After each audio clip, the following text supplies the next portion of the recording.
Hello guys, and welcome back again to my YouTube channel. It is your girl Lolly D, and today I am here to talk to the new moms. I'm a new mom myself. If you're seeing this face for the first time, thank you for clicking this video. Please do well to subscribe and join the family.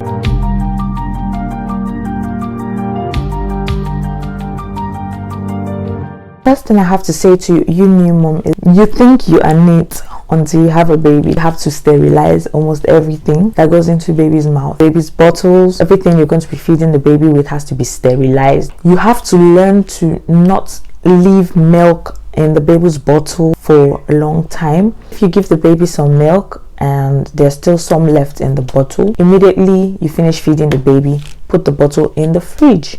If you leave that bottle out after 1 hour, you can't give the baby anymore. So within 1 hour, basically, you can give the baby the milk. But when it's in the fridge, it could stay for like even 24 hours. Babies are very fragile. I don't advise that you leave milk in the bottle after the baby has finished feeding. What I mean is, so you give the baby some food and the baby finished the food, so you have some leftover particles of milk in the bottle, then you just leave them out there like that for a long time. It's not healthy. If you're the type that you eat on a normal day and you leave your plates, you don't wash it, when it comes to the baby zone, please make sure you try to wash the bottles immediately, because you are trying to prevent them from having any form of illness. You don't want your baby to be sick at an early stage. It is not a wonderful sight to behold. Babies are very fragile, I keep saying, so you have to make sure that you sterilize everything, even up to the point where they're growing gradually. The things that you feel they can put in their mouth, their playground, their toys, the seats where they're going to be, stuff like that, which you know they can have contact with. You have to make sure you clean them very well. In the part of the clothes and changing of nappies, babies will do a lot of poo and a lot of wee. In the process of them doing a lot of the wees and the poos, you have to be ready to change their diapers from time to time. So don't be that type of mother that is going to be lazy about changing your baby's diaper. Don't be that type of mother that is going to leave your baby's diaper for a lot of hours, all swollen until it's all coming out. No, because the baby just peed, it's not like the baby pooed, so we can leave the pampers. No, don't do that. You don't want your babies to have rashes. That's how a lot of babies have rashes, so you don't want to do that. Poos and all of that stuff, it actually smells. When you start feeding your baby on solids and stuff, you just find out that the poo gets more smelly if you do not actually have the habit of don't leave it and pile it up there. The house to be smelling, basically. Also be careful when it comes to their clothes. Also don't forget, so it's not like you're just going to pick just any type of harsh detergent, because you don't want your baby's skin to be peeling. You don't want your baby's skin to react to things, because babies can actually react to stuff. There are different things that happens, milk spots, different stuff that can come out, rashes and stuff. You don't want all those things coming on your baby's skin. You want your baby's skin to be fresh, okay, and luscious.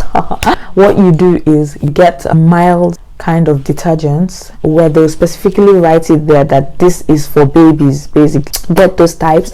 And then there's something called fabric conditioners for babies specifically, that is not too harsh.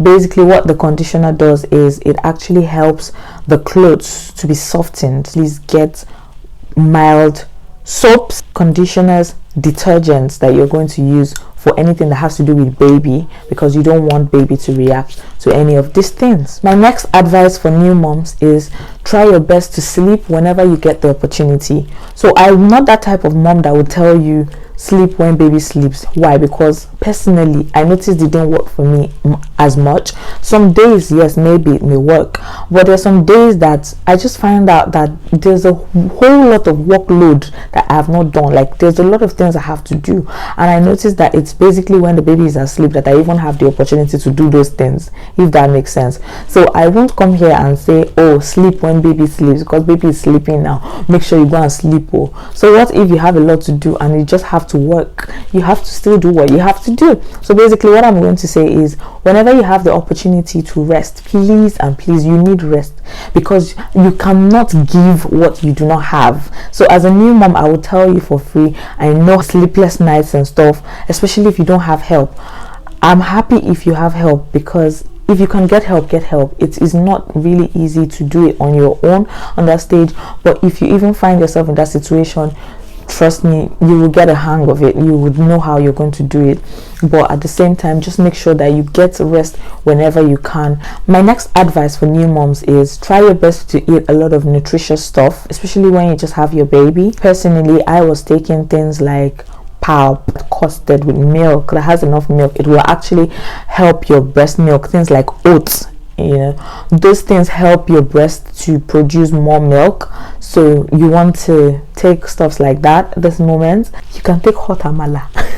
You need vegetables, those very rich vegetables this period. Have your fruits. Be very careful with taking too much of sugar. And of course, because of baby, there's some things you have to be careful. Usually during pregnancy, sometimes they don't really tell you some of these things, but let me just say, during pregnancy, some people they'll tell you don't take fizzy drinks. Some people they'll tell you don't take fizzy drinks, but generally they'll tell you stay away from alcohol, stay away from smoking and stuff like that. I would say it's almost the same thing as a new mom, because it's that stage, you just had your baby, okay? So what I would advise you is you have to watch what you take. So you can't just be taking very sugary stuff all the time, because you have to consider the fact that your baby is going to take from your milk. And trust me, whatever it is you're taking in is what you're giving out. You don't want your baby having watery poo, so you have to be very careful.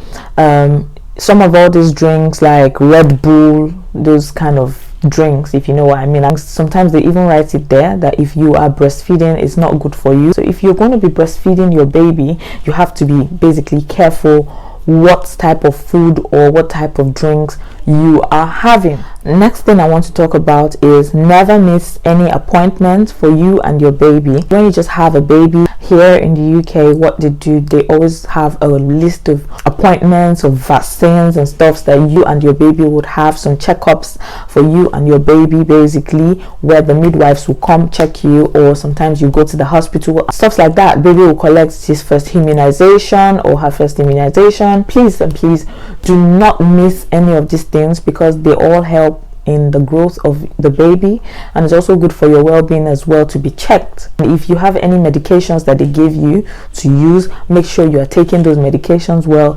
And of course, if there are some things that they told you they need to give the baby and stuff, take it very, very serious. If it takes you reminding yourself through a reminder, please set alarm, set reminder. Thank God for smartphones. Set all these things and remind yourself. Another advice, which I know is very rare that people don't necessarily talk about to new moms, is the fact that whenever you just finish giving your baby food, that your newborn baby food, always burp them. You carry your baby, you carry and you burp. Make sure they belch. You know, they belch the food out. It is that point you can leave them. So don't be the type of mom that you're in a hurry, you just say, okay, I fed the baby, and immediately you just carry the baby and put down. Because God forbid, there are sometimes the baby may just want to choke.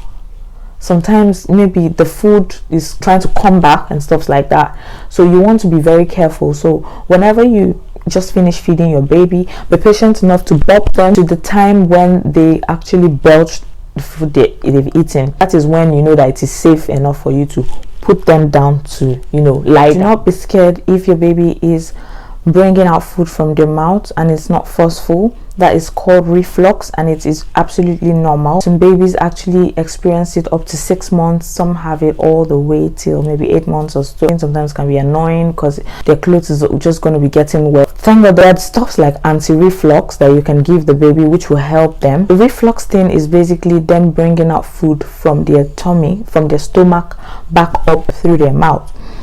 And usually the difference between reflux and vomiting is that vomiting usually is forceful. So this reflux one, you notice it's just like they're bringing the food out from the mouth sometimes. It's not like it's a forceful thing. You could ask your midwife, your doctor, anyone. They could recommend anti-reflux that you could give the baby from time to time.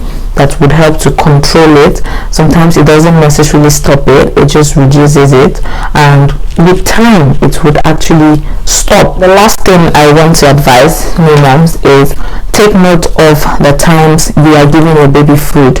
So basically it's like keeping a track of it, knowing, okay, I gave the child food by 2, the next time the child will eat is by 4, you know, that kind of thing. Take note of all those things. And it gets to the point where they even ask, how many times is the baby feeding now? now and stuff like that. How much food is the baby eating? Just make sure you take track or take note of all those things. It will actually help a lot. I hope you enjoyed this video. Thank you guys so much for clicking this video. I hope this video was helpful in one way or the other. A new mom out there may need to hear one or two things I said in this video. Thank you for staying this far. I'll see you guys in my next video.